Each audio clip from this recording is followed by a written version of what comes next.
Howdy folks, Hellcrex here, and welcome to Thoughts from the Innersphere, episode 66. And today we're going to be talking about the Hatchetman, that 45-ton mech that slices and dices, and it can even make julienne fries. Yes, it carries a melee weapon. I like this mech a lot. What can't you not like about something that can go up and bash skulls? Yeah, I like it. If you can't tell, I really like this thing. Now, the Hatchetman is a 45-ton mech. Is a 4.64, so it has jump jets, so it's kind of maneuverable. It gets in and gets out. Can get over obstacles. It carries 104 points of armor. Okay.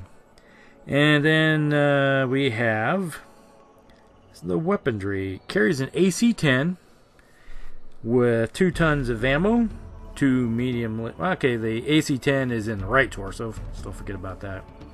And then it carries in the center torso 2 tons of ammo. Then we have in the right and left arm medium lasers. In the right arm it carries a hatchet, and then it has jump jets, 2 in each leg, right and left leg. Now, as you can see in the picture, this thing has a nice big melee weapon. So it gives you kind of an idea what this thing likes to do. You know, it gets in really close to somebody and preferably swings that nice axe and chops them in the head and ends their day really, really nicely. Now, with the hatchet though, it's 45 tons, so it's only going to do a 9-point hatchet attack, so a typical mech's going to lose all of its head armor. But if it's already taken a hit in the head with, say, from a medium laser, you just say sayonara. This mech just chopped somebody in the head and ends their day. And just kind of hacks the pilot out of the enemy Battlemech and goes chink, chink, chink, all done. And I have done that many times in the game with this mech and its bigger brother, which we'll be talking about here in a while once we get into the midterms of the 39 mech book. But in the meantime, we're just going to be talking about the Hatchman. Now, the Hatchetman is kind of versatile. I like to use it. It can be used in pretty much any environment. It does suffer a little bit when it gets into the open areas. You know, you preferably want to use this in more close quarter, because if you see this thing coming, you know it's coming straight for you, and it wants to use that weapon and start getting in their face and hacking and slashing. So you're going to be forced to try to use as much cover as possible, because if I see one of these things coming at me, well, you know with the 104 points of armor, this thing's going to go down pretty quickly, because obviously it doesn't carry enough armor because it's carrying around that big AC-10 autocannon. And we know that autocannons and the big guns, well, they suck up a lot of tonnage, and well, to put that thing on there, it's sacrificing armor for a 10-point weapon. Alright? Yeah, we know.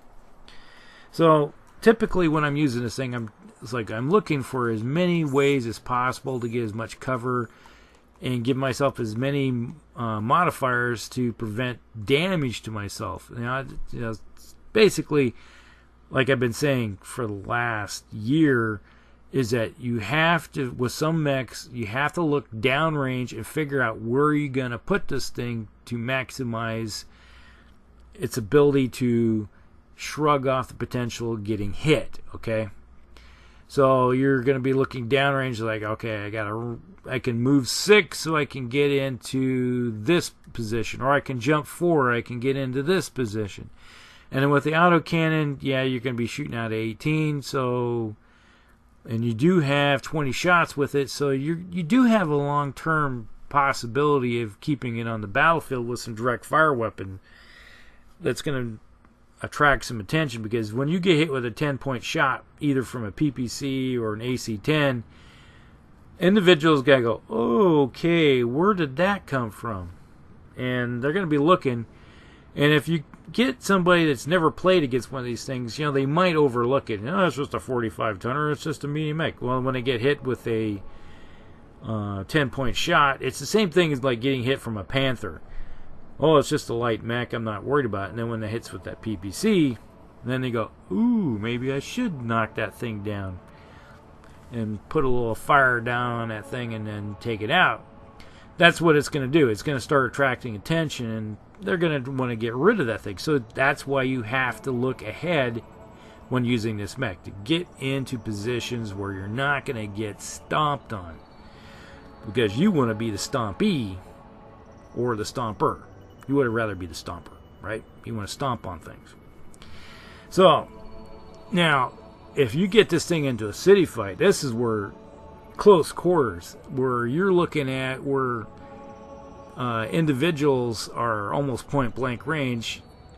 This thing excels because you can jump this thing behind somebody and then unload with the 2 medium lasers and then the autocannon, and then with your jump capability, you're not going to heat up. All right, you're just going to hammer away, and hopefully with those 3 weapons you're going to, actually you can't, you can only hit with 2, but then you're going to try to use that hatchet, and then hopefully you're going to try to get a head hit. If not, you might get a right left torso or center torso, and most mechs are sitting with 5 to 8 points of armor typically, with most mechs on their backside.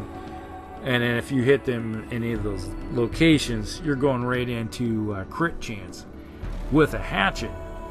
And if you hit already with an autocannon and you hit with a hatchet, ooh, that's a lot of damage. So that's one thing you got to look forward to, is just delivery system. This is kind of like the Hunchback, is that you're trying to deliver this thing with its payload, and in this case the payload, you're preferring to use that hatchet because then you're on the table, punch table, and you're hitting on the upper end of it, and you're avoiding hitting the legs or anything of that nature. So that's where this thing excels at. Alright, but like I said, individuals will want to take this thing down as quick as possible. Now, there really isn't any variance, because this is a fairly new mech. This one was, what year was this designed? I think it was around, look in the book here. One thing you should do before you start doing, I'm not seeing it, but it is a fairly new design. It's one of the newest ones from the Bonsai development team of Dr. Bonsai. And from what I understand, it's like Buckaroo Bonsai. They kind of like took the names and stuff from it. But now, one thing I like to do with this mech, now let's just say you got your hands on it and you're a mercenary company and you want to make your own variant. Now there's variants that are going to be around for later on when you hit the 3050, which we're getting real close to after we hit clean out the last of the 39s, the 3039 mechs, go through them. Then we're going to start into vehicles and the 3050 era. But one thing that could make this mech even a really nasty infighter, drop the autocannon. Plain and simple. Drop the autocannon. Let's just talk about if you really want to turn this thing into something that will be feared, you take that autocannon off and that frees up a whole bunch of tonnage, okay? You put a large laser on it. And with that large laser, that's only 5 tons, so you're going to be spreading things out. Keep the 14 heat sinks that's on it, and then put on 3 more medium lasers. Alright? And then up the armor on this thing to 152 points of armor. So you're one short of maxing it out. And suddenly you got a highly armored mech with 5 medium lasers. Pull that one. is like where the ammo goes. Put 2 medium lasers in there. All right. So you're going right into where there was something before. And then you have autocannon. Replace that. And then you're going to put in a large laser there. And then you're going to have a spot where you put a medium laser. You can put one on the left torso, or you can put it into the right torso right next to the large laser. So if you really want to get into where equipment goes, do it that way. But suddenly you have a mech that can jump in behind somebody or get into somebody's face, and before they get in close enough to use the hatchet, they can hit you with a large laser and a couple medium lasers, or hit them with a whole bunch of medium lasers. Yeah, they're really going to be hurting. This kind of suddenly you're looking at something less like a swayback. Think about the if you don't know what swayback is, that's the hunchback that has 9 medium lasers. This one will have 5, and a hatchet and a large laser, and with jump jets. Yeah, this thing will suddenly be kind of the terror on the battlefield in a city fight, or in a heavy wooded or hilly area where you're looking at point blank range kind of activity. So put that off to the side. Think about that one for a while. But now some interesting games that we've ever had in the past was I can't remember the number of times where it was like hitting was it Jenner? Just smashed a Jenner, because I think that one is like there's not enough armor in the head and just come cleaving right down. This thing needing 12s to hit, smash, you hit with 12s, crushed, okay, rolling the table right in the head, and just end. An untouched Jenner gone, hatchet to the head. There's been other times where I have enough of these things. I don't know if you paid attention, but in the past, I have run 4 of these in a lance. 4 of them.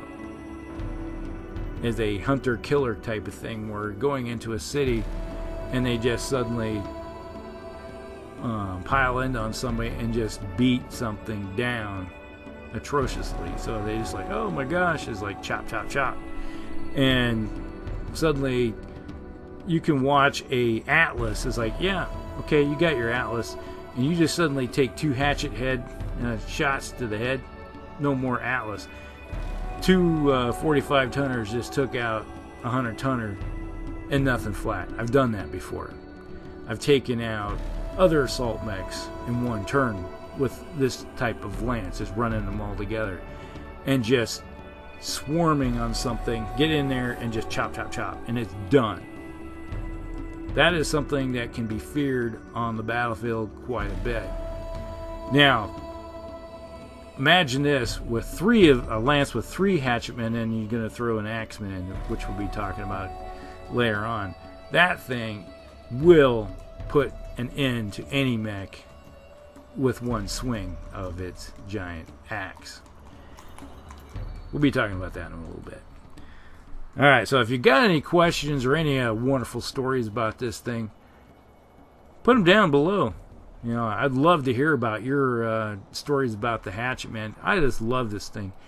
And when it comes to changing it into 3050, which we'll be talking about it in the future, but this thing can be a beast even later on. So hopefully you guys enjoyed this one, and we'll catch you in the next one. Like and subscribe. You know the jazz, and we'll talk to you later.